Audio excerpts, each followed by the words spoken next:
दादाजी, आप और दादी कितने दिन तक रहेंगे हमारे घर? छोटा सा अंकुश पिछले दिन आए दादाजी की गोद में बैठा बोला। पोते के मुंह से यह बात सुन दादा निरंजन जी और दादी कमला जी 2 मिनट को तो जैसे शांत से हो गए। क्यों रे लल्ला? अम्मा, बाबा सुहा न रहे तुझे? अभी कल ही तो आए हैं। तू कहे तो आज ही चले जाएं। और ये तेरा घर है, ये किसने कहा तुझसे? बोल रे लल्ला। कमला जी अंकुश के हाथों को पकड़े हुए बोली। अरे वो ना दादी, अम्मा ही कल पापा से कह रही थी कि गांव से निकलकर इसलिए तुम्हारे साथ आई थी कि चैन से रहूंगी। आए हुए 2 महीने ना हुए हमें, हमारे घर आ गए मम्मा और पापा। आए हुए एक दिन भी नहीं हुआ है, जीना हराम हो गया है मेरा। लिए दादी अम्मा ने बोला है कि अंकुश तू अपने दादा दादी से पूछना कि वो कब जाएंगे। हम पूछेंगे तो बुरा लगेगा उन्हें। बताइए ना दादी, आप और दादाजी कब जाएंगे? मुझे अम्मा को जाकर बताना है। बहुरानी अंकुश की जोर की आवाज़ रसोई से ही सुन रही थी। यह सुन तो बहू सकपका गई कि अंकुश ने तो सब गोबर गणेश कर दिया। कुछ देर तो निरंजन जी और कमला जी एक दूसरे को अचंभित ही देखते रहे। फिर कमला जी कुछ बोलने वाली थी, उन्हें इशारे से चुप कराने को बोल निरंजन जी बोले। अंकुश बेटा, पहले तो एक बात याद रखना, तेरे अम्मा और बाबा मर भी जाएं तब भी। कौन सी बात दादाजी? अंकुश उत्सुकतावश बोला।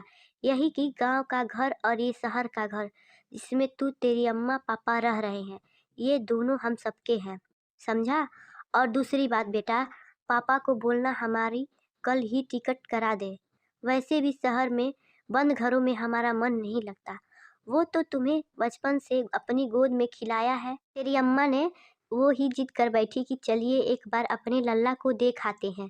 बस इसलिए ही चले आए। बहुत दिक्कत आई इतना दूर आने में, चला फिरा भी नहीं जाता। अब तो दर्द होने लगता है घुटनों में। अब देख लिया तुमको, चले जाएंगे कल। यह बोलते हुए निरंजन जी की आंखें भर आईं। दादाजी, मैं तो बिल्कुल नहीं चाहता कि आप और दादी जाएं। आप लोग रहोगे तो पार्क ले जाते हो। वो बड़े भैया हैं जो पार्क में आते हैं, खुद को बात समझते हैं। उनसे भी डर नहीं लगता मुझे, जब तक आप रहते हो। अंकुश बोला। तभी घर की डोरबेल बजी।